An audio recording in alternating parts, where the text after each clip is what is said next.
To be led by Brother Orange. Brother RJ, paki-on na lang yung fan. Para umikot lang yung angin. Alright, let's pray. Dear God, Heavenly Father, once again, we thank you for this time na kami po muli ay naparito na makinig ng iyong salita at sambahin ng iyong pangalan. We pray, Lord, na ikaw po sana muli ang mabigyan ng kalwalatian, especially po sa pangaral ng iyong salita. And so we pray, dear God, that you set our hearts and minds into focusing on your word this morning. I pray, Lord, na ikaw po sana ang makipag-usap sa bawat sa amin through the Holy Spirit. And kung meron po, Panginoon, mga tao dito po sa aming kalagitnaan na hindi pa nakakasiguro ng kaligtasan, I pray, Lord, na habang nandito sila, ay sila po ay manampalataya sa iyo bilang tagapagligtas. Panginoon, salamat po muli sa iyong kabutihan sa amin. At nawa po, we pray that kami po ay ma-encourage ng iyong salita at ganoon din po sa fellowship ng bawat isa. And also pray in the name of the Lord Jesus Christ. Amen. Amen. Standing please, Brother Orange, please lead us in singing.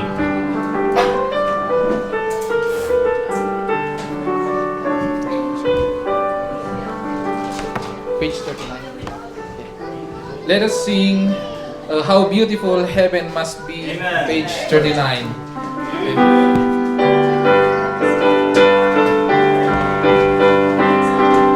First verse. We read of the place that's called heaven. It's made for the pure and the free. This truth is God's worthy and given. How beautiful heaven must be. How beautiful heaven must be. Sweet home of the happy and free. When we're heaven of rest for the weary. How beautiful heaven must be. In heaven no dropping nor binding, no wishing for elsewhere to be. God's light is forever shining. How beautiful heaven must be. How beautiful heaven must be. Sweet home of the happy and free. Where heaven of rest for the weary. How beautiful heaven must be. Pure waters of life there are flowing, and all who drink may be free. Rare jewels of splendor are glowing. How beautiful heaven must be. How beautiful heaven must be. Sweet home of the happy and free. Where heaven of rest for the weary. How beautiful heaven must be. The angels so sweetly are singing up there for the beautiful sea. Sweet chords of their gold hearts are ringing. How beautiful heaven must be. How beautiful heaven must be. Sweet home of the happy and free. Where heaven of rest for the weary. How beautiful heaven must be. Please take a seat first, and then let's sing page 153.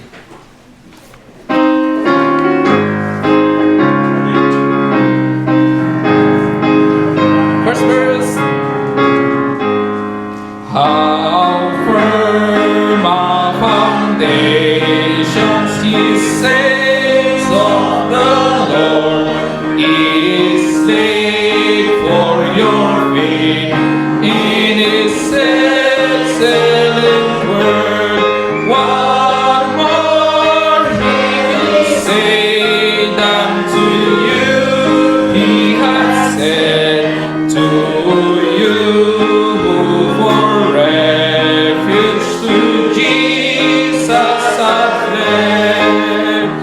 In every condition in sickness, in health, in poverty's will, or abounding in wealth, at home and abroad, on the land, on the sea, as your days may demand, shall your strength ever be. When trials thy pathway shall lie, my grace all sufficient shall be thy supply. The flesh shall not hurt thee, I only desire thy dross to consume and thy gold to refine. In down to old age, all my people shall rule, my sovereign, eternal, unchangeable love. And when hoary hairs shall their temples adorn, like land they shall still in my bosoms be born. The soul that's on Jesus hath leaned for repose. I will not deserve to expose that soul, though hell should endeavor to shake. I'll never, no,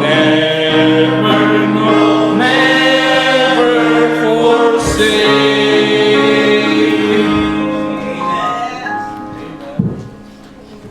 All right, great singing.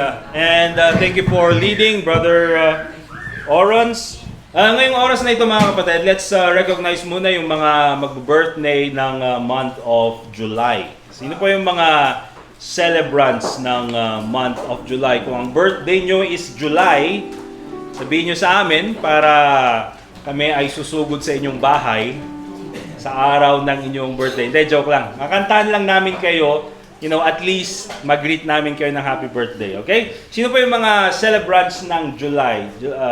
When's your birthday, Megan? July 24. O, sino pa? Ang July. Sino? Ay, si Keno. Wow. Di ba? Kano? Julina. Kano? Ken. Tanungin natin si Rowen, ha? 28. Ano ngayon? 5. Ay, hindi Sunday. Sayang, Keno, ha? Tuesday ba? Tuesday. Alright. Sino pa ang may birthday ng July? Si Keno, si Megan. Sa mga visitor, ni Jeline. Kano ti birthday ni Jeline? 23. Sino pa? Mga 20s lahat eh. 26. Okay? Dato'y ginagan mo damay. Recognize. Bisita natin my birthday, okay? Kantaan lang natin yung bisita.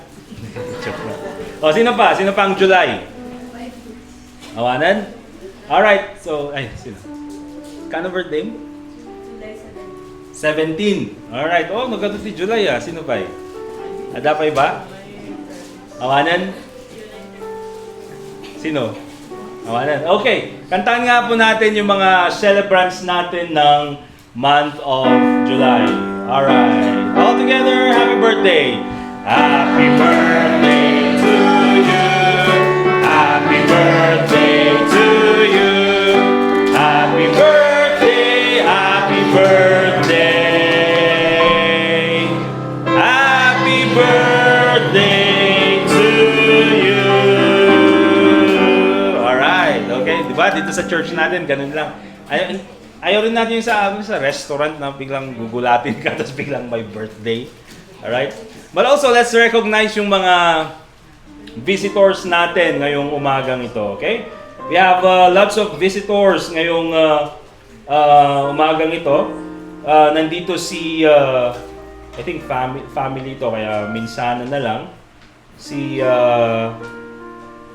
anyayain po nating tumayo, and then let's welcome dito sa ating church si Roberto, si Bing, si Quinn, si Zion, at saka si sila po yung nandito sa side na ito. At sino po yung sa last? Si Robert. Okay, Roberto and Robert. Thank you. Welcome dito sa church namin. Thank you very much. Be seated, please. Meron din naman tayo all the way from Kalinga. Okay? Si Crizel, si Jillian, si Ivy. Jillian is today? Jillian. Okay. Si Jillian, si Ivy. Isa si Robert ba? Okay? Tapos si kasanong i-pronounce ito? J-H-I-J-E-R. Ha? Okay, di Giger. Okay, tapos di sila. Sige, pakitakda naman please, dali na po Kalinga. Okay, thank you Thank you. Jay, panagawid yung ti Kalinga, okay lang itulod daw kayo ni Bar J, sir. Tulusan na yan, Bar J, sir. Kalinga. Terminal. Magkano kayong diesel nun nung mula Baguio hanggang Kalinga? Okay. Tapos, dapat visitor tayo ni Miko. Nato ni Miko. Jay. Kadwada ni Miller. Dito yung tatang ni Megan Santo Damio. Thank you, sir. Nakaumay kayo. Very happy. Thank you very much, Maban Kiwag Tugawan. Okay, so yan po yung mga visitors natin ngayong umagang ito. We're very happy na andito po kayo. You're very welcome dito sa ating church. And hopefully, dito yung ikat at dati maadal yung nagaputi sa uni Apo Diyos. Okay? Hopefully, dito yung ikat makita yun pagsabalyan ti sa uni Apo Diyos. Ken iti dadu mga suro ti sa baling church. But anyway, let's go ahead and have one more song. At pagkatapos saglit yung soul winning update pala natin ngayong paki-add nga Sister JC yung total ngayong year. So this week mga kapatid, meron tayong 68 na salvations para po sa soul winning natin. And then i-add na lang ni Sister JC yung total for this year. Okay? Alright, Brother Orons, please, one more song bago po yung ating preaching.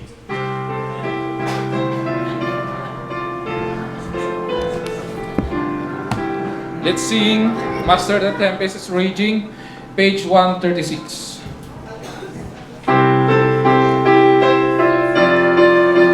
First verse. Master, the tempest is raging, the billows are tossing high. The sky is overshadowing darkness, no shelter or help is nigh. Carries down on the perish, how canst thou lie and sleep? When the smoke of madly is spreading, a brave in the angry deep. The winds and the wind shall obey my will. Be still. Whether the wrath of the storm could see, or demons or men or whatever it be, no water can swallow the sheep where lies the master of ocean and earth and skies. They all shall sweetly obey my will. Peace be still, peace be still. They all shall sweetly obey my will. Peace, peace be still. Master, in anguish of spirit, I bow in my griefs today. The depths of my sad heart are troubled. Awaken and save, I pray. Torrents of sin and of anguish sweep o'er my sinking soul.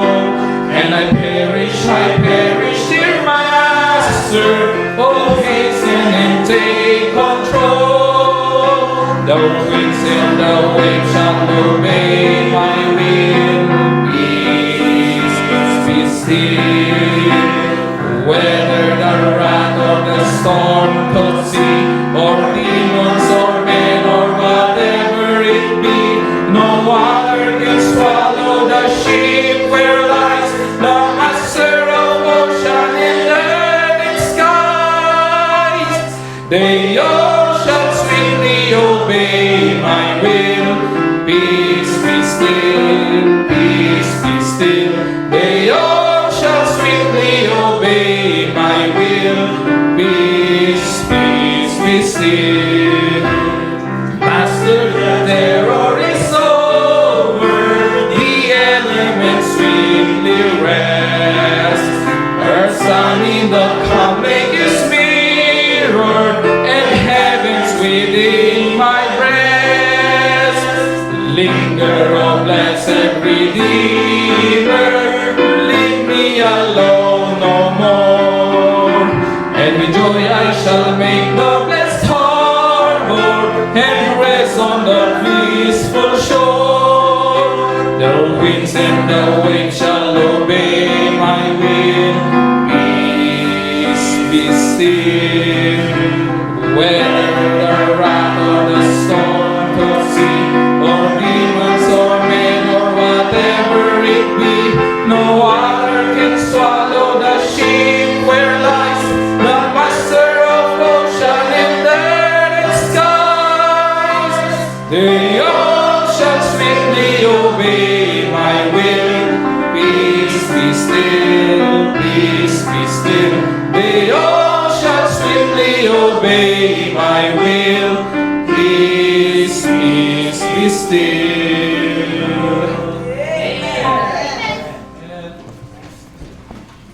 Thank you, peace be still kayo, Alright, let's open our Bibles, please, 2 Timothy. 2 Timothy chapter 2. 2 Timothy chapter 2.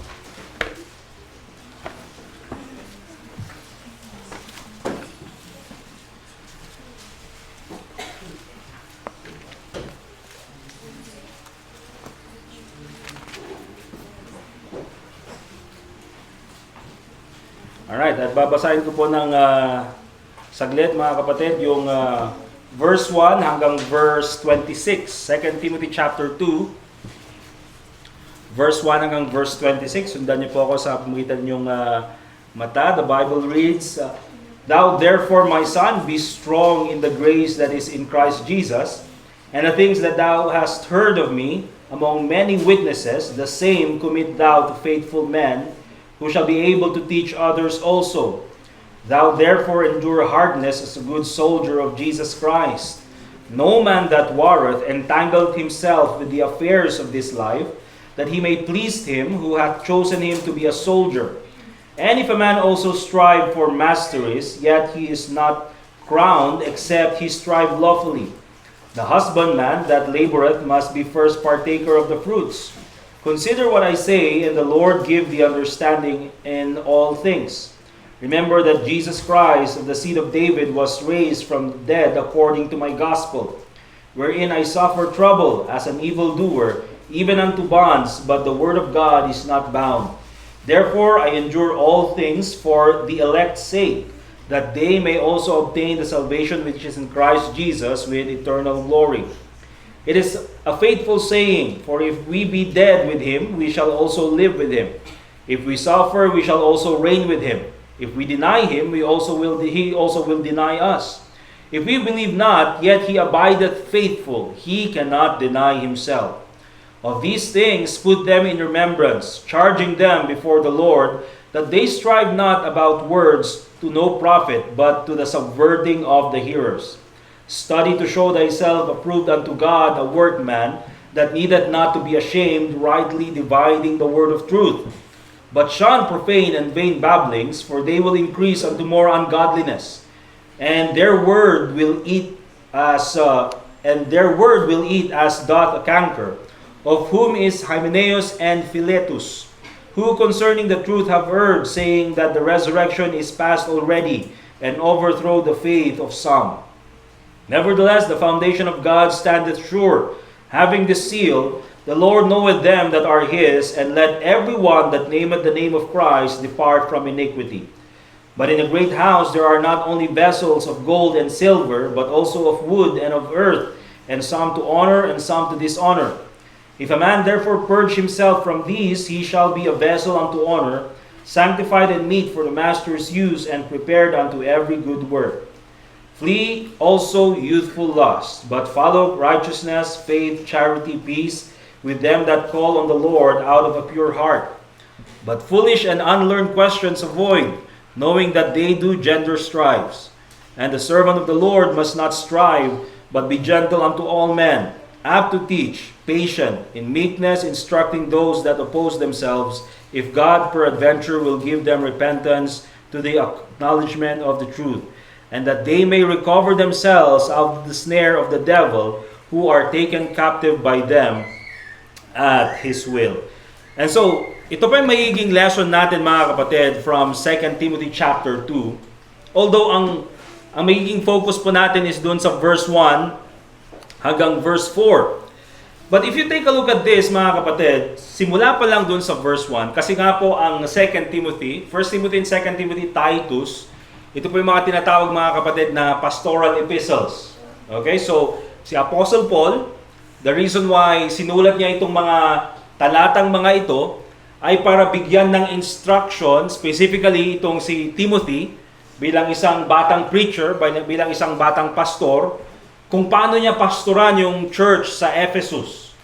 Okay, so parang isa itong mentoring basically. At ito po yung last na letter ni Apostle Paul. Kaya nga po, kung titignan niyo po dito sa binanggit niya sa verse 1 pa lang, Thou therefore, my son, be strong in the grace that is in Christ Jesus. You know why? The reason why sinabi niya mga kapatid that you have to be strong, mga kapatid, is because kung titignan niyo po yung chapter 3, the Bible reads, This know also that in the last days perilous times shall come. You see, sinasabi niyang ganyan na darating ang araw, in the last days, these are dangerous times. Okay? At sinasabi niya rin yan dun sa kanilang kapanahunan. Kaya sinasabi niyang, be strong. Okay? Dapat ikaw ay matatag sa iyong pananampalataya. And also, notice also in verse 2, And the things that thou hast heard of me among many witnesses, yung mga natutunan mo sa akin, the same, wag mong papalitan, it should remain the same, commit thou to faithful men. Dapat ituro mo rin sa iba, which shall be able to teach others also. And then verse 3, Thou therefore endure hardness as a good soldier of Jesus Christ. Verse 15, Study to show thyself. Mga kapatid, itong mga, sabihin na nating advice or itong mga instructions ni Apostle Paul sa isang batang preacher katulad ni Timothy, mga kapatid, these are very serious points that should be taken by a young preacher. Okay? Kaya po ang magiging title ng ating mensahe ngayong umagang ito, mga kapatid, is itong ministry, mga kapatid, this is not a game. Hindi po laro. And therefore, being a Christian, it should be taken seriously. Dapat seryosohin po natin ang pagiging Kristiyano. Amen? Dapat seryosohin po natin ang pagiging miyembro ng church na ito. Dapat seryosohin po natin yung ministry na ipinagkaloob sa atin ng Panginoon, especially yung pangangalap ng mga kaluluwa. Alright? We live in a time, mga kapatid, sa ating kapanahunan, in our, sabihin na nating modern Christianity, na kung titingnan natin ang mga Kristiyano ngayon ay, I would say, in a lot of ways, are not serious sa kanilang buhay bilang mga Kristiyano. At maraming Kristiyano, mga kapatid, ay ginagawa na lang laro ang pagiging Kristiyano. Now, paano ko nasabi yan? I mean, mga kapatid, kung lahat po sana ng Kristiyano ay seryoso sa kanilang pananampalataya, puno po sana lahat ng mga iglesia sa oras na ito. Amen. Lahat ng mga churches dapat, mga kapatid, ay overflowing with believers, with Christians who love the Lord Jesus Christ. You know why? Because they are serious doon sa kanilang pananampalataya. Seryoso sila sa kanilang pagiging Kristiyano. Pero anong katotohanan, mga kapatid? Maraming mga Kristiyano ginagawang laro. 'Di ba? Sila ay ligtas, nanampalataya sila kay Jesus Christ bilang tagapagligtas. We do not doubt their salvation. Diba? Hindi po natin sinasabi na, kung Kristiyano ka, kung talagang ligtas ka, dapat nandito ka sa church. Marami pong mga Kristiyano, ligtas sila, pero karnal sila. Yung po makikita natin sa 1 Corinthians chapter 3. Diba? Ligtas sila, pero namumuhay sa mundo. Ligtas sila mga kapatid, pero hindi nila sinoseryoso yung kanilang pagiging Kristiyano. And that's the reality of Christianity nowadays. They are saved, they know they're going to heaven, but they treat Christianity as if it's a game. Di ba? Pero kung tutuusin natin mga kapatid, we have to take Christianity seriously. Seryoso po dapat ang ating pamumuhay bilang Kristiyano. Kasi kung titignan po natin ngayon, ang mga Kristiyano po, nowadays mga kapatid, Christianity has become soft. You see? Christianity has become soft. Ayaw nilang mag-preach about sa LGBT. Baka daw makasakit sila ng pakiramdam ng mga tao na ito. Baka daw masaktan nila yung kanilang damdamin. Alright? Ayaw nilang mag-preach ng katotohanan. Baka daw makasakit sa iba. You see, kaya nga po ang Christianity nowadays, they don't really like the truth. Okay? Ang gusto lang nila mga kapatid is ma-comfort sila. Ang gusto lang nila is makapakinig sila ng mga encouraging na preaching. Here's the thing mga kapatid, dito po sa church, ang tinuturo po natin ay katotohanan. Amen. At kung ikaw ay nasaktan dahil sa katotohanan, praise God dahil alam mo ang katotohanan. Diba? Hindi po dapat tayo na okay lang na hindi ako masaktan. Okay lang na yung kasinungalingan mapakinggan ko as long as hindi ako masaktan. Hindi po mga kapatid, maling kaisipan po yan. Alright? And nowadays mga kapatid, hindi lang soft, but Christianity nowadays is shallow. Mababaw. And mamaya titignan po natin. You see, one of the reasons why ang mga Kristiyano minsan ayaw magpatuloy sa pananampalataya is dahil sa mga problemang dumarating sa buhay. Now, let me tell you this. Ako po, hindi ko alam ang pinagdaraanan ng bawat isa. Lahat po tayo ay may problemang pinagdaraanan. At later on, meron po tayong problemang pagdaraanan. And I would say, yung mga problema na yan, mga kapatid, ay mabigat. Hindi po natin sinasabing, makonting problema lang yan. Di ba? Parang, alam mo yung sinasabi dun sa, yung ginamit kong example noon, yung time na nag-soul winning dun sa BGH, nung pwede pa. Dun sa BGH, dun sa my ward, nagpaalam kami, sige, magbisita lang kayo dyan. And then yung kasama ko, lahat na, gumaganon yung nasa bed, sa medical bed. Aray siya ng aray. Tapos yung kasama ko, sa main church noon, kasama ko, tinanong pa niya, okay ka lang sir? Okay ka lang? Hindi sumasagot yung tao, okay ka lang? Hanggang nagalit yung nurse. Nakikita mo na kang umaaray, tatanungin mo pa kung okay lang. Diba? And so, lahat po tayo mga kapatid, meron pong pagdaraanan na problema. And I don't want to be in a point na I would, invalidate kung ano yung nararamdaman nyo or kung ano yung pinagdadaanan yung problema. Probably mabigat talaga yung problema ang pinagdaraanan. But here's the thing mga kapatid, mabigat man yung pinagdaraanan na problema, it's not a reason for us to stop serving the Lord Jesus Christ. Amen. Diba? Saan man tayo dalhin ng Panginoon, we have to continue serving God. But nowadays, Christianity has become shallow. Alright? And of course, nowadays, Christianity has become self-centered. Diba? Ang church ngayon ay hindi na about the Lord Jesus Christ. Church now has become about me. Church now has become about the pastor. Church now has become about you. Diba? Pupunta ako sa church para ma-encourage ako. Good. Kung ma-encourage ka. Pero paano kung hindi ka na-encourage? Ayaw mo na. Diba? Pupunta ako sa church kasi gusto kong makipag fellowship or gusto kong matuto ng salita ng Diyos. Good. That's all of those things are good. But remember this, mga kapatid.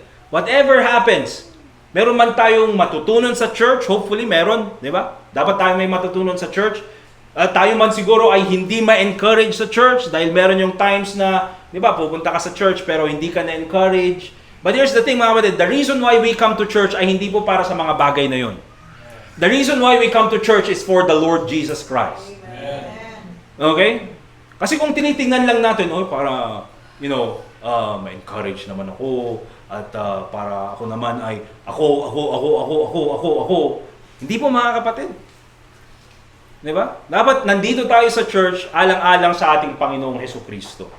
Hindi po para sa pansariling meron tayong gustong makuha. Yung may matutunan tayo sa salita ng Diyos, those are byproducts of coming to church. Remember that. But the main reason why we come to church is to worship the Lord Jesus Christ. Okay? And so, dyan sa 2 Timothy chapter 2, verse 3 and 4, anong sabi niya ganyan? Thou therefore endure hardness as a good soldier of Jesus Christ. Here's the thing mga kapatid, ang pagiging sundalo ay something na seryoso. Hindi po yan basta-basta laro na lang. At itong sundalo na ito mga kapatid, the reason why there is a soldier is for the sake of warfare. Especially sa pagdepensa. And in war mga kapatid, sa gyera wala pong laro sa gyera. Because ang pinag-usapan sa gyera is life or death. Okay? Kaya ang pagiging sundalo po is something that is serious. Even po yung training ng pagiging sundalo is something that is serious. Sabi niya ganyan, no man that warreth entangleth himself with the affairs of this life. Kung ikaw ay nasa gyera, you see, hindi mo na iniisip kung ano kayang ulam sa bahay. Or, maabutan ko pa kaya yung gusto kong panoorin. Ay, pambira. Na-i-charge ko ba yung phone? Meron kayang wifi sa bahay? Pag ikaw ay nasa gyera, hindi mo na iniisip yung mga yon. Ang iniisip mo lang is matapos yung mission. Ang iniisip mo lang is ma-please kung ano yung sinabi sa'yo ng iyong, superiors. Yun po yung goal ng isang sundalo. At kaya sabi niya, no man that warreth entangleth himself with the affairs of this life, that he may please him who hath chosen him to be a soldier. Kaya nga po kung titingnan natin mga kapatid, it's very important that we as Christians take Christianity seriously. Because remember, when it comes to Christianity, this is also warfare.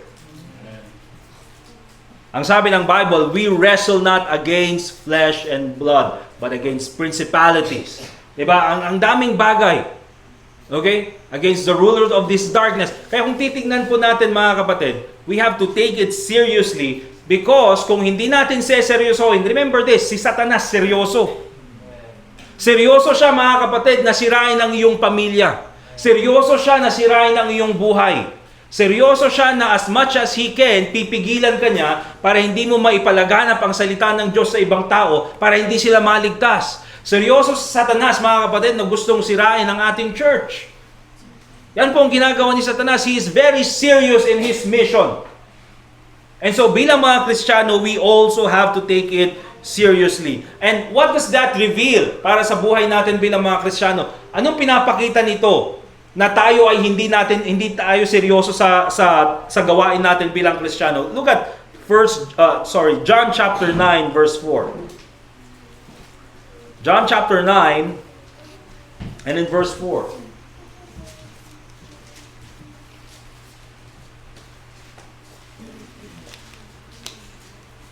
Anong sabi ng ating Panginoon Jesucristo? I must work the works of Him that sent me.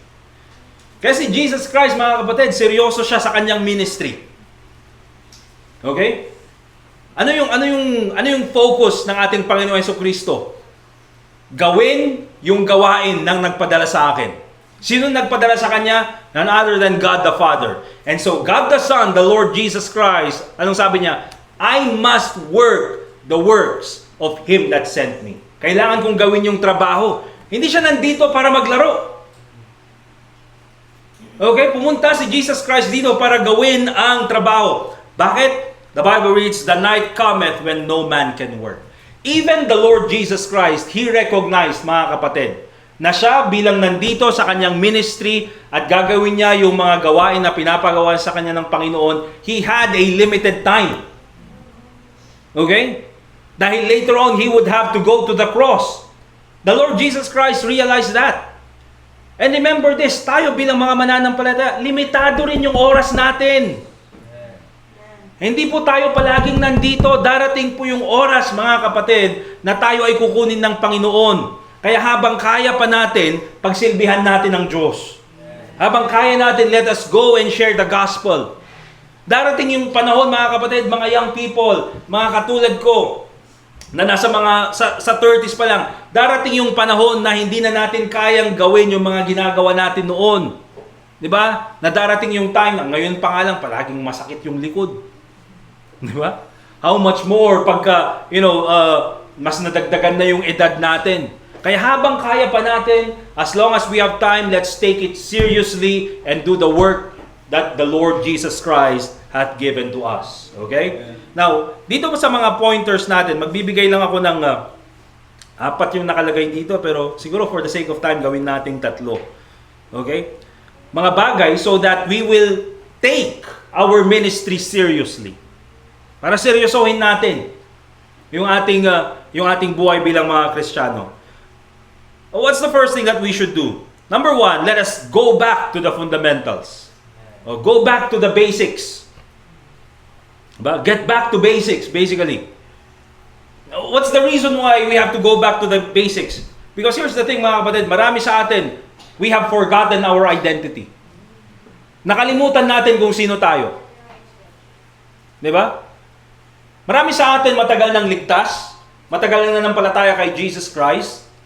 And of course, dahil tayo ay matagal nang mananampalataya, parang nasanay na rin tayo sa mundo. And there comes to a point, mga kapatid, na minsan hindi na nagiging iba yung mundo sa atin. Okay? But we have to remember that we are not of this world. Amen? We are not citizens of this world. Tulad ng sabi ko, we are Christians. Tayo po ay Kristiyano. That is our identity. Let's go back to the fundamentals. Remember this, mga kapatid, kung tayo minsan siguro ay naaakit ng mundo, parang okay naman pala yung mundo, di ba? Okay lang pala na maging, carnal na Christian. Okay lang naman. Okay lang naman na mag-attend sa isang, church na, makamundo yung kanta, makamundo yung pananamit, makamundo yung preaching. Okay lang siguro. Kasi ganyan po ang ginagawa ni Satanas. Sinasabi niya, okay lang. Okay lang until later on hindi mo na alam kung sino ka. Kaya kung titingnan niyo mga kapatid, especially yung mga mega church, 'di ba? Doon sa kanilang mga mga kantahan, doon sa kanilang mga concert. Mga kapatid, walang pinagkaiba sa isang rock concert. Walang pinagkaiba sa mga pop concert. There's no difference. Yung ginagamit nilang kanta, yung lyrics nila, even nga mga kapatid, yung kanilang paraan ng pagkanta, parehas na. Alright? And so, there is no more difference between good and bad. And so, yung mga Kristiyano, mga kapatid, na naaaliw sa mga ganong klaseng mga, gimmick, oftentimes they no longer know their identity. Kristiyano sila, pero sa pananalita, makamundo. Sa kanta, makamundo. Sa pananamit, makamundo. They have lost their identity. Okay?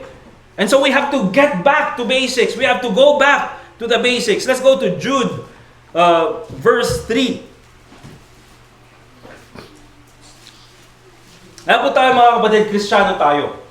And remember this. Tayo bilang mga mananampalataya, if you stand for the Lord Jesus Christ, the world will hate you. Remember that. Kaya kung ikaw ay pinapalakpakan ng mundo, or okay lang ang mundo sa'yo, probably you're not standing for the Lord Jesus Christ. Okay? Because that's a biblical principle. Nang sabi ni Jesus Christ, kung ako nga pinersecute, kayo din ipipersecute.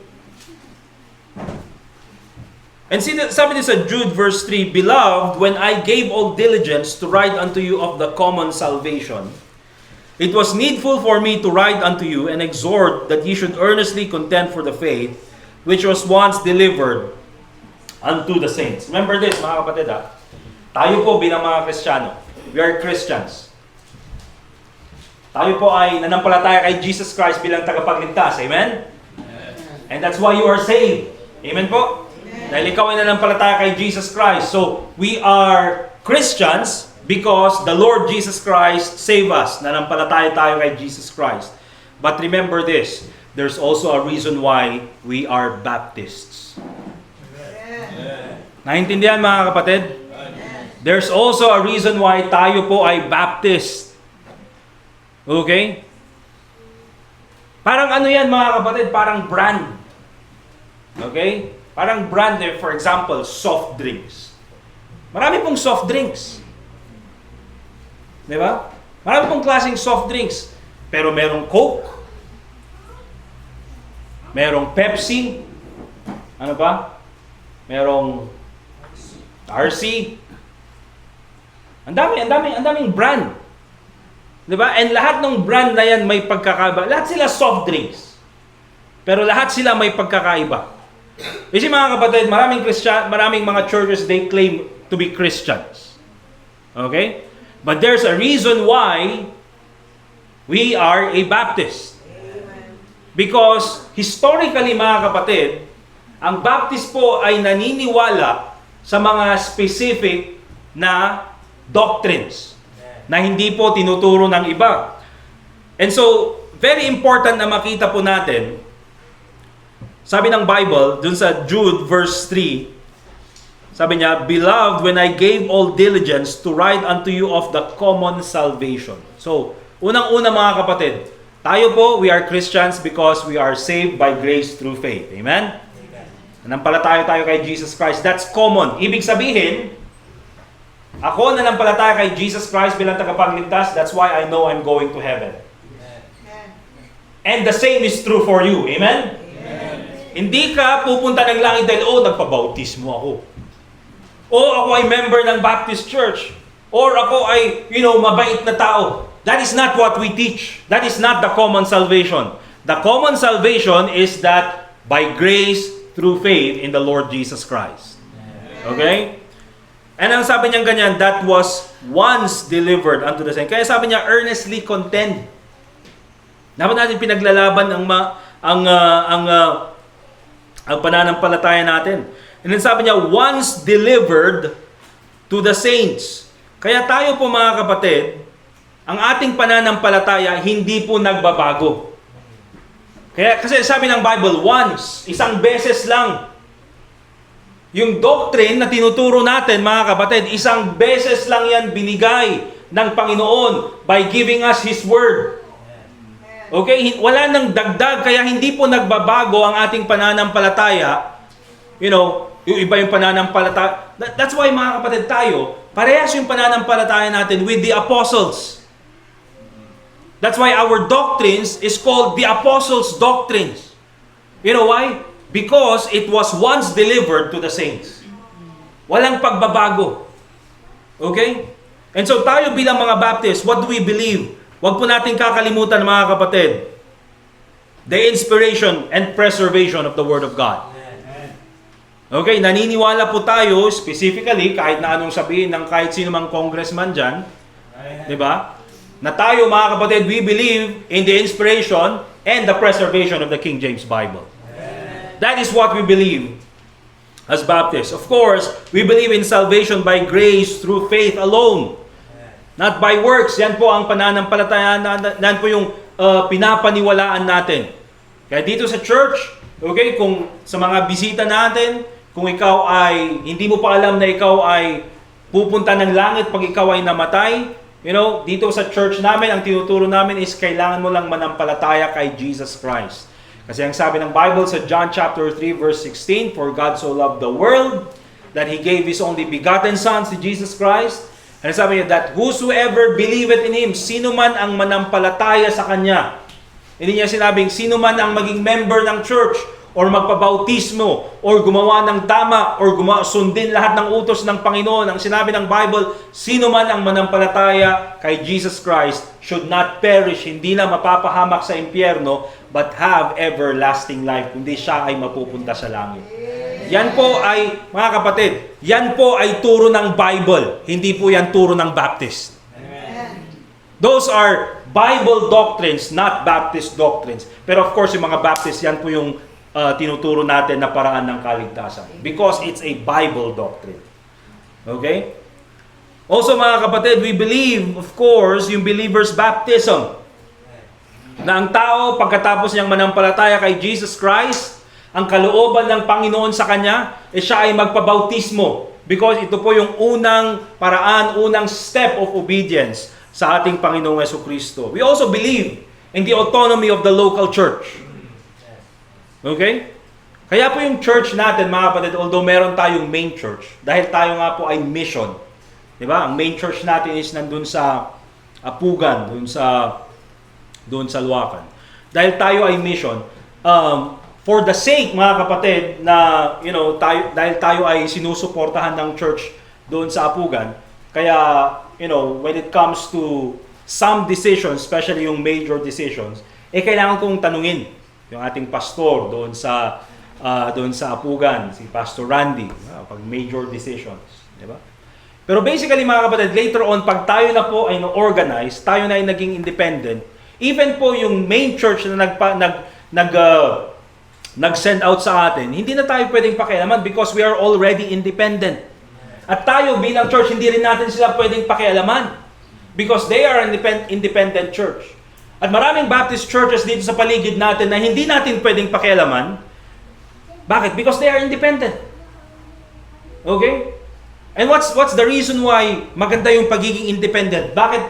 What's the reason why there's also autonomy? First of all, it's a protection for the church. Hindi po tayo kasi katulad ng iba, mga kapatid, na meron silang organizational structure. Nakalimutan ko yung pangalan. Or yung structure ng church polity nila.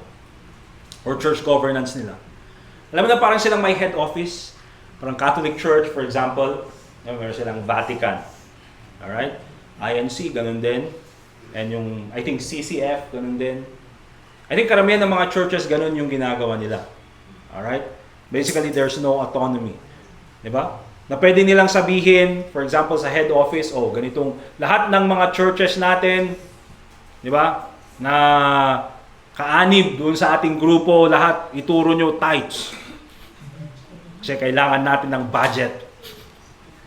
Diba? So yun yung ituturo nila. Diba? So it's a protection for the church. You know why, mga kapatid? Iba yung preaching ko sa preaching sa main church. Bakit? Because nakikita ko yung pangangailangan dito sa church. Amen. Diba? And nakikita ko dito, ang kailangan is everyone should take Christianity seriously. Yun yung tinuturo ko. Okay? Kaya hindi ko pwedeng sabihin, oy, Pastor Randy, dapat ito yung ituro mo dyan. Siya nakakaalam dun. And also, another protection is this, mga kapatid. Pag yung isang pastor nahulog sa kasalanan, at gumawa ng krimen, mga kapatid, for example, at siya ay nahulog sa kasalanan, at naging public yung kanyang kasalanan, ibig sabihin niyan, mga kapatid, hindi dama yung ibang churches. You know why? Because we are independent of each other. Diba? Hindi katulad ng iba, for example, ginagawa ng Catholic Church, diba? Pag yung isang pare nagkasala, gumawa ng krimen, gumawa ng kabadingan, kabaklaan, or whatever, kalaswaan, doon sa isang lugar, anong gagawin ng Vatican? Tanggalin natin, tapos ilagay natin sa iba. Diba? Anong tawag doon, mga kapatid? Hypocrisy. Alright? And that's the reason why we believe autonomy of the local church. Hindi po in detail yan, mga kapatid, ha? But also, we believe in the priesthood of all believers.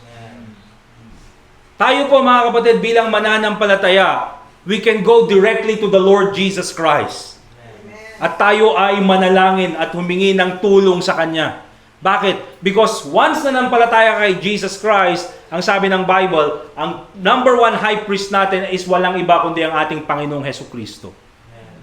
Okay? Kaya hindi nyo po kailangan pumunta sa akin, Preacher, mangungumpisal ko sana ako ng aking kasalanan ngayong week na ito.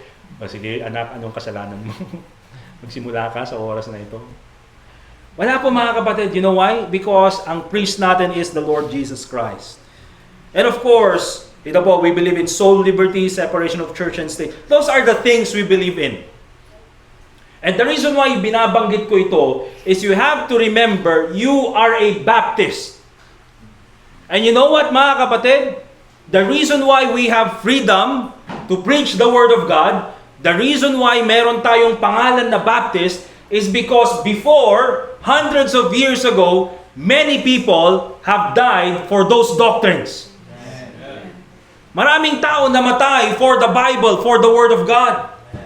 Maraming mga tao, mga kapatid, especially mga Baptist sa kapanahunan natin, di ba? Or sa kapanahunan, for example, nila John Calvin, nila Martin Luther, nung time nung Reformation, di ba? Marami sa kanila, pinapatay nila John Calvin. You know, pinapatay ng mga reformers. You know why? They believe in baptism. And anong turo nila John Calvin? Anong turo ng Catholic Church? Infant baptism. Kaya po yung pagiging Baptist, mga kapatid, you know, the reason why tayo ay Baptist is because people have died for these doctrines. Sineryoso nila. Nagtatago sila habang tinuturo nila yung katotohanan. Habang sila, mga kapatid, ay, you know, ginagawang kriminal ng mga tao na ito. Kaya nga po, it doesn't make sense na ang isang Baptist ay magiging Reformed Baptist Church.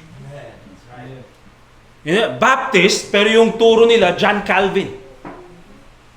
Hindi ba alam na si John Calvin, habang tinuturo niya yung kanyang doctrines, habang siya ay, you know, Pope of Geneva, habang siya ay nagtuturo ng kanyang mga, you know, nung kanyang Calvinism. Of course, hindi niya sabi niya Calvinism noon, ha?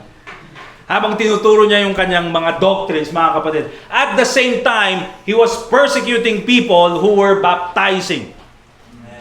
Yung mga Anabaptists. Okay? Yung mga forefathers natin. And so we have to remember that, mga kapatid. Let's go to Jeremiah chapter 6, verse 16. Jeremiah chapter 6, and in verse 16. Ang sabi ng Bible, Jeremiah chapter 6, verse 16, "Thus saith the Lord, stand ye in the ways, and see, and ask for the old paths. Where is the good way, and walk therein, and ye shall find rest for your souls. But they said, we will not walk therein." Tulad ng sabi ko, mga kapatid, before, not because it's new, it means it's good. Hindi dahil bago, uy, okay na to. Uy, punta kayo sa church namin, dun sa amin sa Baptist Church, meron kaming bagong doctrine. Delikado yan. Okay? Bakit? Ang prinsipyo, mga kapatid, huwag nyo kakalimutan yung palagi kong sinasabi, if it's true, it's not new. If it's new, it's not true. Bakit? All our doctrines were once delivered to the saints. Okay? Kaya wala pong bagong doctrine. Punta kayo sa mga kapatid, ha? Meron akong bagong doctrine na ituturo sa inyo. Delikado yan, mga kapatid. Napanaginipan ko kagabi. Naspakan na, Kasi Jay. Okay? And so, ang sabi dito, find and ask for the old paths. Ito po yung ginagamit, mga kapatid, ng ang dating daan. Pero, intindihin nyo po, ang dating daan, walang daan yan, mga kapatid. Maling daan. Alright? Yan ay daan papuntang impyerno. Okay? Dahil ang tinuturo nilang kaligtasan ay pagiging miyembro ng kanilang kinabibilangan na church. Okay? That is not the way of salvation. And so ang sabi dito, stand ye in the ways and see and ask for the old paths. Kaya po tayo, mga kapatid, we should not be changing doctrine because may bagong doctrine. Hindi po, mga kapatid. And the Bible says, where is the good way, and walk therein, and you shall find rest for your souls.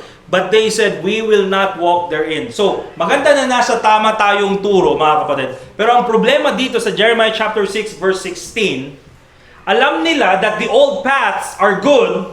Alam nila that the old paths, yun yung tama. Pero ang sabi niya, hindi kami maglalakad dyan.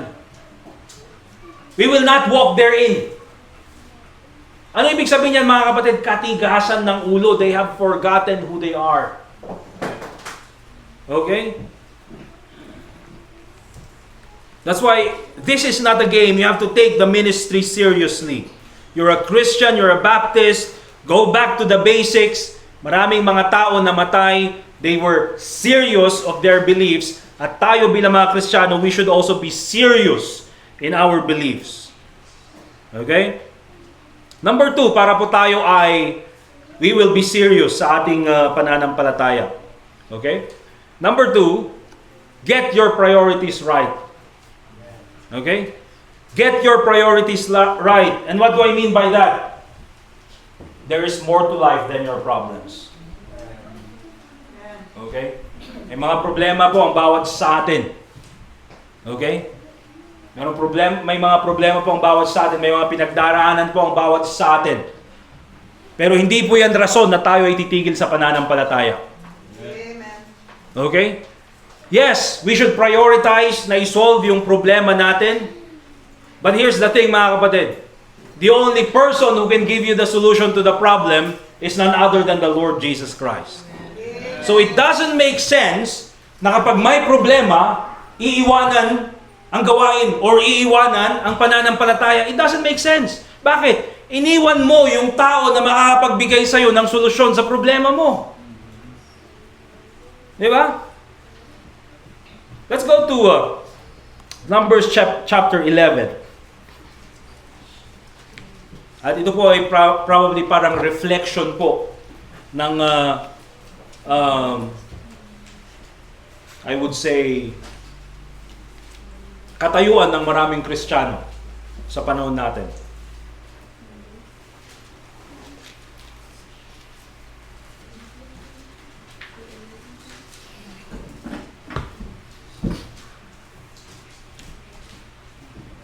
Numbers chapter 11, and notice we'll read from verse 1.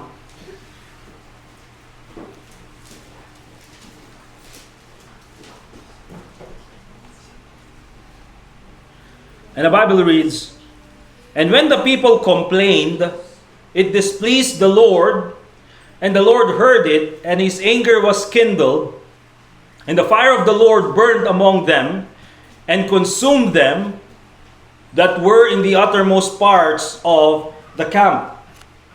So dahil sa kanilang pagrereklamo, of course, nagalit ang Panginoon. Alright? And dahil dyan, maraming namatay nga sa kanila.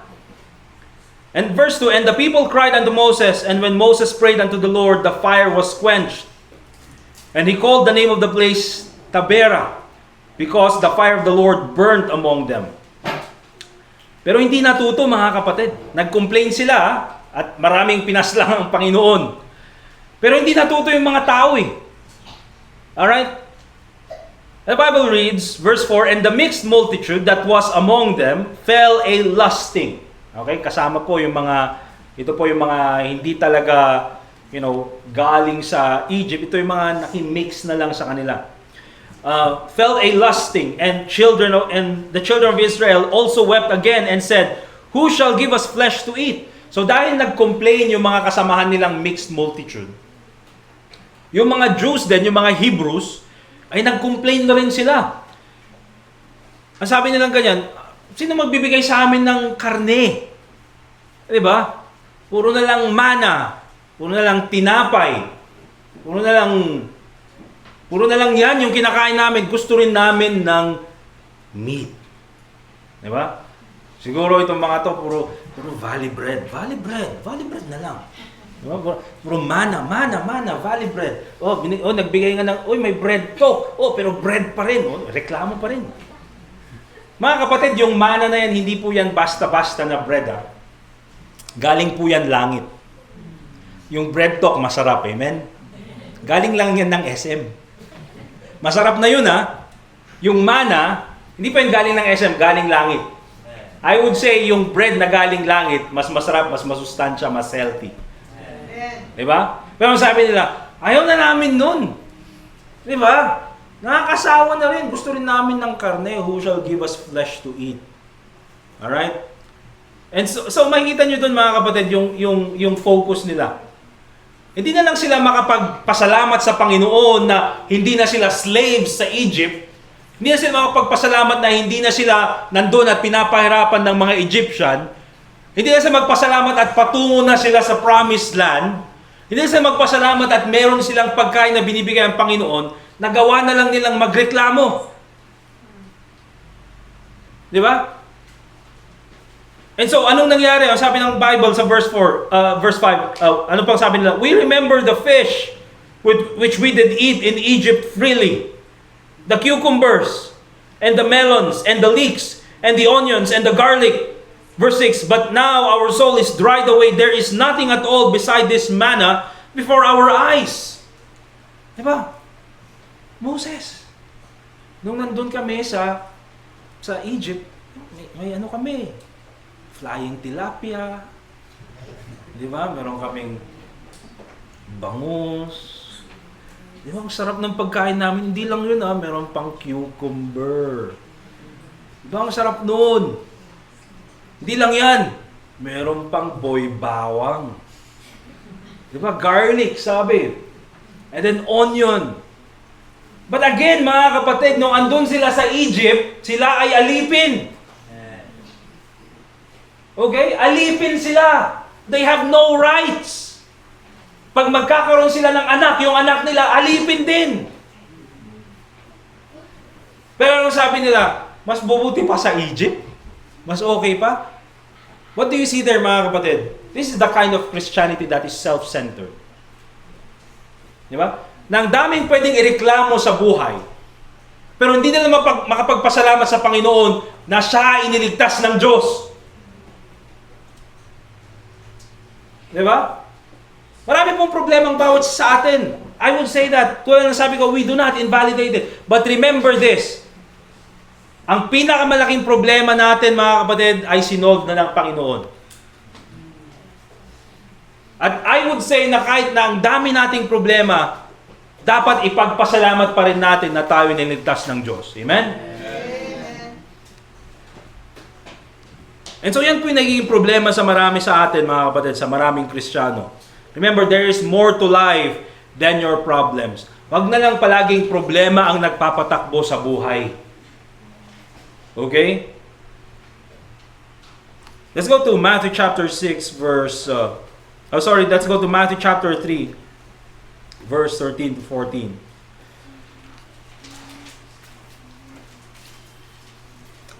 Kaya po, we need to have this, we need to take our Christianity seriously. Ang sabi ni Apostle Paul sa Philippians chapter 3 verse 13, Brethren, I count not myself to have apprehended. Di pa ako tapos. Basically, yung sinasabi niya sa Tagalog. Hindi pa ako tapos. But this one thing I do, forgetting those things which are behind, and reaching forth unto those things which are before. Understand, mga kapatid, na nung sinulat ito ni Apostle Paul, unang-una siya po ay nasa bilangguan. Pero nung sabi niya ganyan, hindi pa ako tapos. Marami pa akong gagawin para sa Panginoon. Pangalawa, nung sinulat ito ni Apostle Paul, ang dami niya nang nagawa para sa Diyos. Marami na siyang mga ministry na nasimulan sa Corinth. Diba? Marami na siyang mga taong nabahigian ng salita ng Diyos. Maraming taong naligtas dahil dinala ni Apostle Paul sa kanila yung gospel. When it comes to accomplishment, pwedeng sabihin ni Apostle Paul, ang dami ko nang nagawa. Pwede bang mag-rest naman na ako? Ayoko nang mabilanggo ulit. Pwede bang mag-relax naman na ako? Ang dami ko nang nagawa para sa Diyos. Pero itong si Apostle Paul, mga kapatid, hindi niya tinignan yung problema, hindi niya tinignan yung bilangguan, hindi niya tinignan, mga kapatid, yung persecution. Ang tinignan niya is kung ano pang magagawa ko para sa Diyos. Kaya sabi niya ganyan, this one thing I do, forgetting those things which are behind, ano man ang nagawa ko, na mga magandang bagay sa nakaraan, I forget about those things, and reaching forth unto those things which are before. Di ba? Marami pa akong gagawin para sa Diyos. I press toward the mark for the prize of the high calling of God in Christ Jesus. Dapat po tayo gawin, mga Kristiyano, mga kapatid. Yes, meron tayong mga problema ngayon. But remember this, marami pa tayong gagawin para sa Panginoon. Yes, dito sa church natin, mga kapatid, meron tayong 68 or 67 souls this week. But you know what? There are more souls next week. Marami pa, mga kapatid. At dahil kahit na marami tayong problema, remember this, marami rin tayong dapat gawin para sa Panginoon. Okay? Here's the thing. If you do not serve God, I believe that God will still solve your problems. Bakit? Anak tayo ng Diyos eh. Di ba? Tutulungan pa rin tayo ng Panginoon. Kaya mas mabuti, mga kapatid, na isosolve din lang ng Panginoon yung mga problema natin. Let us continue serving Him. Okay? So take it seriously. Number 3, mga kapatid. In order for us, mga kapatid, to take Christianity seriously, let us go out and share the gospel. Okay? Nandyan pa rin yung soul winning. You know why, mga kapatid? Because souls are going to hell. Souls are going to hell. And what do I mean by that, mga kapatid? That is the biggest tragedy nowadays. Na maraming pupunta sa impyerno, pero marami pa rin ang hindi nakakilala kay Kristo bilang tagapagligtas. Maraming mga taong namamatay, mga kapatid. Kaya kung siguro sabihin natin, problema namin sa church, wala kaming church property. So what? Magpapatuloy pa rin ang church, amen? Well, ang problema ng church is yung van. Problema namin yun ni Brother Jaser. Yung van may sapi. Di ba? Hindi naman. Hindi, mga kapatid, huwag kayong matakot sumakay sa van. Ha? Ine-exaggerate ko lang. Naayos naman namin lahat ng mga problema sa van. Except yung isa lang. Secret. Hindi, joke lang. Di ba? Pero, ang dami natin pwedeng ireklamo. Di ba? Wala kaming church property. Gusto sana namin makabalik doon sa sentro muli, doon sa kung saan tayo nag-start. Sana and then meron din tayong mga problema sa bahay, sa pang tuition. Di ba? Yung gagamitin.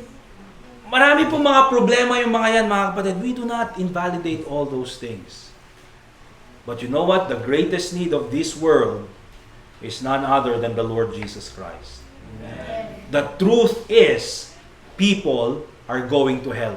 And whatever problems we may have, all of those things, karamihan po, mga kapatid, na nagiging focus ng mga Kristiyano sa panahon natin ngayon, ay here's the thing, material problems, financial problems.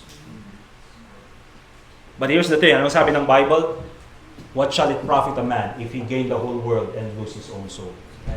The soul of one man, mga kapatid, is much more valuable than whatever material or finances we have. And so, ano dapat yung focus? The souls of men. Okay? Let's go to Proverbs chapter 10, verse 13 to verse 14. Proverbs chapter 10, verse 13.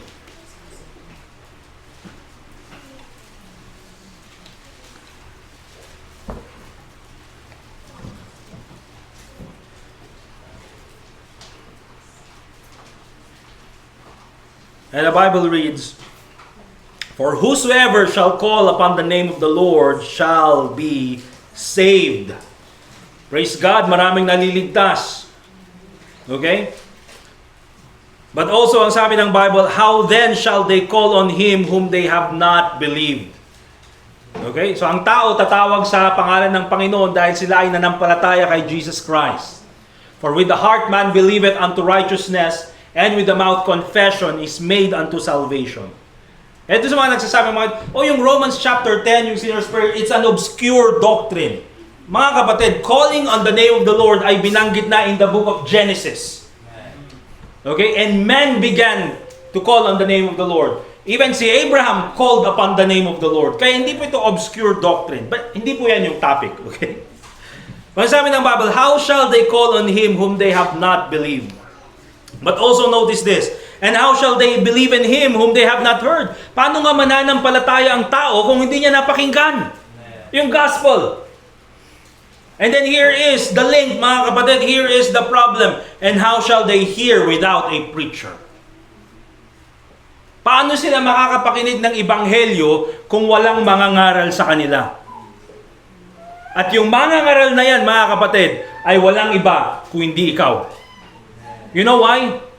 Because kung alam mo kung paano ka naligtas, alam mo rin kung paano ibahagi kung paano ka naligtas. Amen. Paano ka naligtas? Nanampalataya ka kay Jesus Christ bilang tagapagligtas. So anong i-share mo sa iba? Sila ay manampalataya kay Kristo bilang tagapagligtas.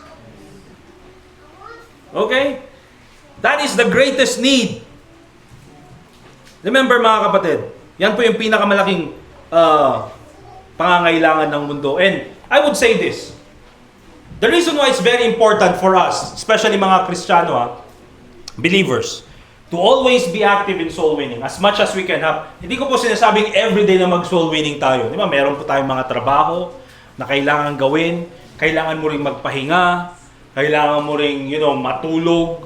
Kailangan mo rin, may mga bagay ka, may mga asikasuhin mo rin yung pamilya mo. Hindi ko lang sinasabi na, kaya mo ng pamilya mo mamatay sa gutom basta nakapag-soul winning ka. Hindi po mga kapatid. Di ba? Kailangan balansehin natin. But here's the reason why, you see, maraming Kristiyano, it seems that they live in a bubble. And what do I mean by that? Alam mo yung parang naka-aquarium sila. Parang naka-aquarium sila na okay lang ang lahat. Di ba? Okay lang ang lahat. Bakit? Nandyan naman yung magpapakain sa atin eh. Di ba? Nandyan yung mga fish, okay lang sila. Nandyan yung magpapakain sa atin. Nandyan naman, lilinisan naman niya itong lugar natin. Papalitan niya naman yung tubig, buti na lang yung pump nandyan. Di ba, pag walang kuryente, namatay yung pump. Siguro naglano yung mga fish, di ba? Nawala yung wifi. Napansin niyo yun, nawala yung wifi. Di ba, they live in an aquarium, they live in a bubble, and what I mean by that, it's a controlled environment. It's not the real environment. And that is what happens, mga kapatid, to a church, for example, especially sa mga modern churches, who do not go out soul winning.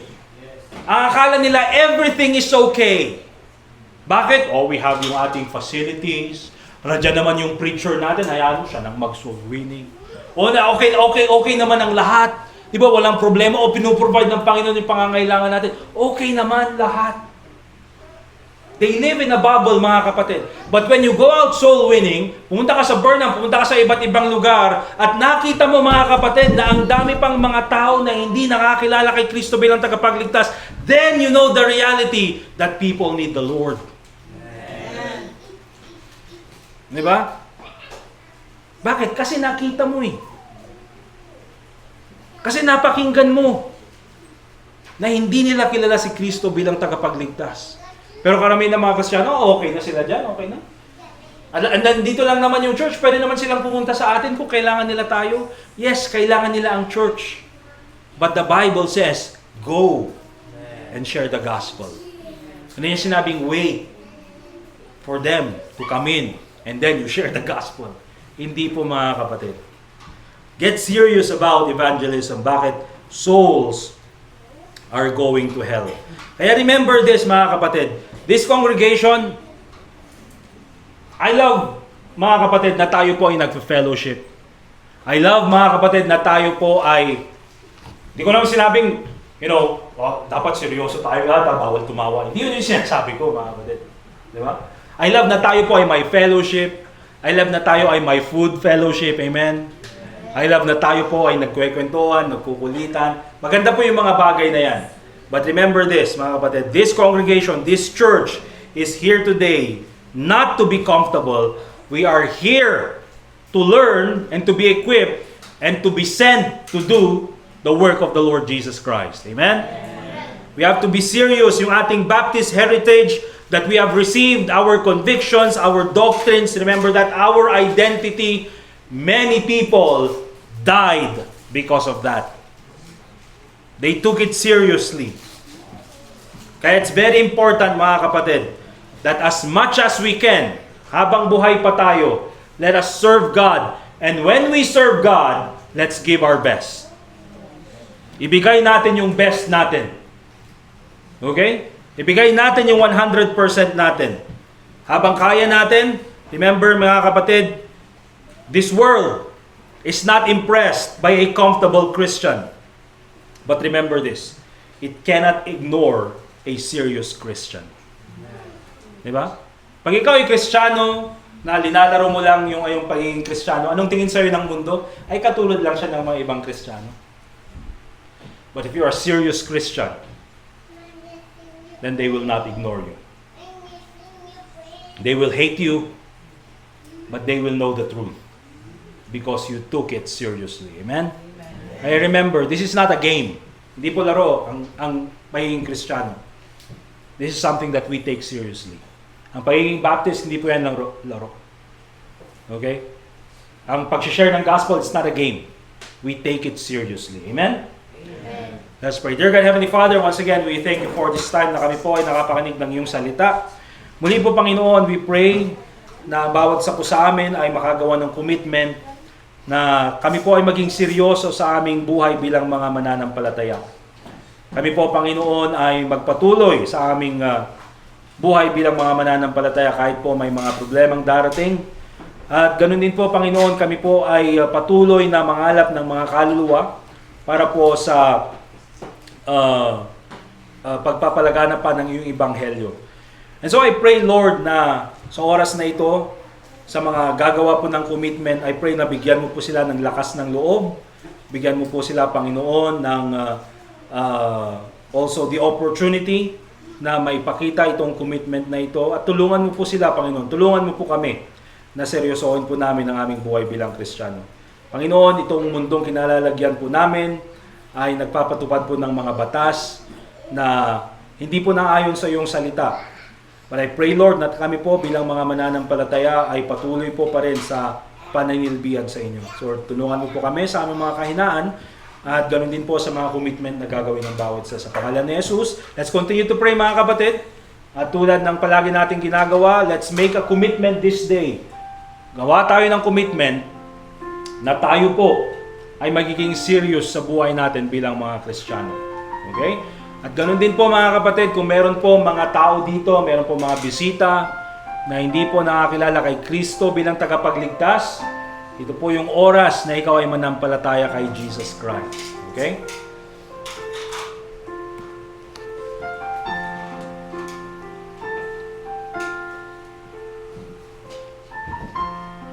Augustine.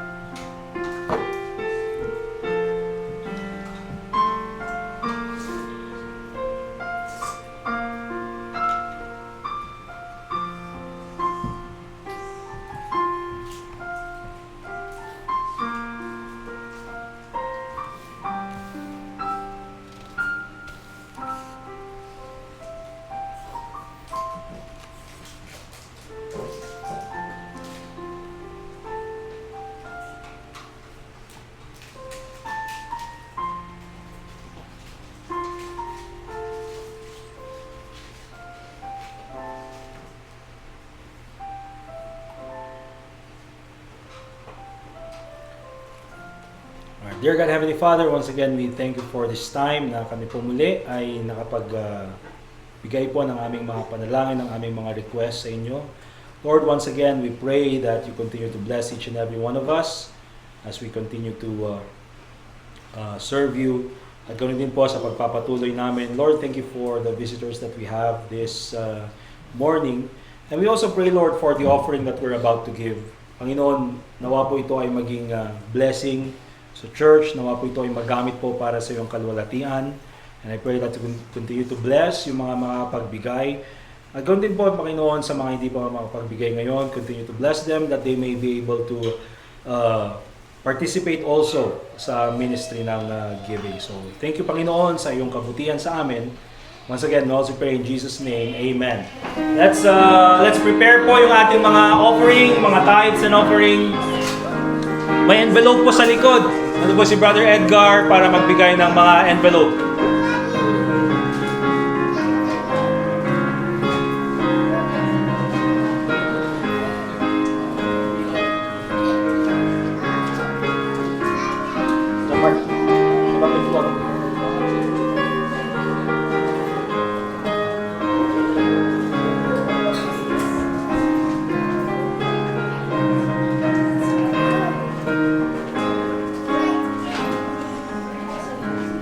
Ito ni Janine. Ito ni Janine. Member kayo namin di Baptist Church? Wala si ka-Baptist kayo? Baptist? Ang ka-Baptist? Adamang kasaukin niya madamdamawan? Si kayo nung matay kayo, sigurado kayo lakit kayo mapan? Ha? Sigurado? Apay? Baptist kayo? Yeah? Sigurado sigurado kayo. Yan yung first name mo, ma'am? Hazel, adamang kaso kanya maramdaman. Rowena, amo? Si, kasoda ka ni Rowena. At dati ko na kanya networking. Kadedyo. Alright, let's go ahead and give our offerings. Napag-pray naman na si Flo at saka si... John Mark. Do you give it there?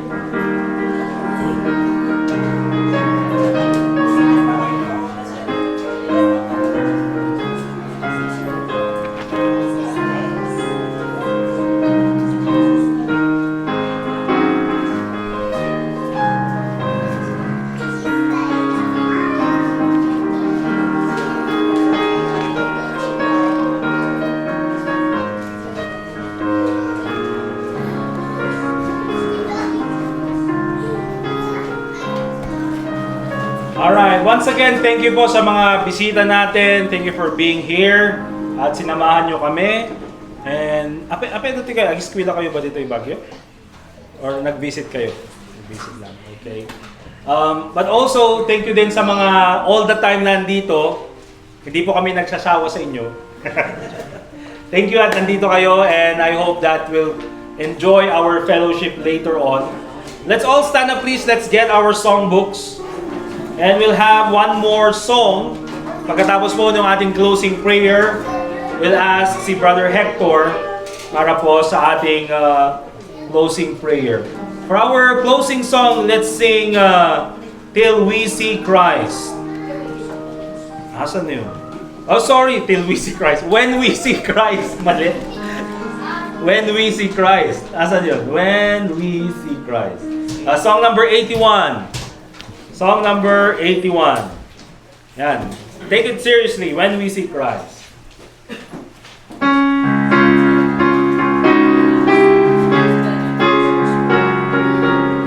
Alright, all together the first stanza. All times the day seems long, our trials hard to bear. We're tempted to complain, to murmur and despair, but Christ will soon appear to catch His bride away. All tears forever over in God's eternal day. It will be worth it all when we see Jesus. Life's trials will seem so small when we see Christ. One glimpse of His dear face, all sorrow will erase. So bravely run the race till we see Christ. Sometimes the sky looks dark without a ray of light. We're tossed and driven on, no human help in sight. But there is one in heaven who knows our deepest care. All together, let Jesus solve your problem. Just go to Him in prayer. It will be worth it all when we see Jesus. Life's trials will seem so small when we see Christ. One glimpse of His dear face, all sorrow will erase. So bravely run the race till we see Christ. Life's day will soon be o'er, all storms forever past. We'll cross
Let's pray. Lord, we thank you again for the time spent in your house. Thank you that we were able to worship you in spirit and in truth. Thank you for those who have visited with us this morning. May you continue to bless us all. Thank you, Lord, for the message that you have given us again through your word, that, Lord, we can once again continue to move forward in our Christian lives, serving you and serving others. Thank you that you teach us to live godly and righteous in this present evil world. Even for the rest of the day, Father, may we continue to honor and glorify your name, because we ask this in Christ's name. Amen. Amen. We're dismissed, mga kapatid. Let's shake hands with one another and let's fellowship.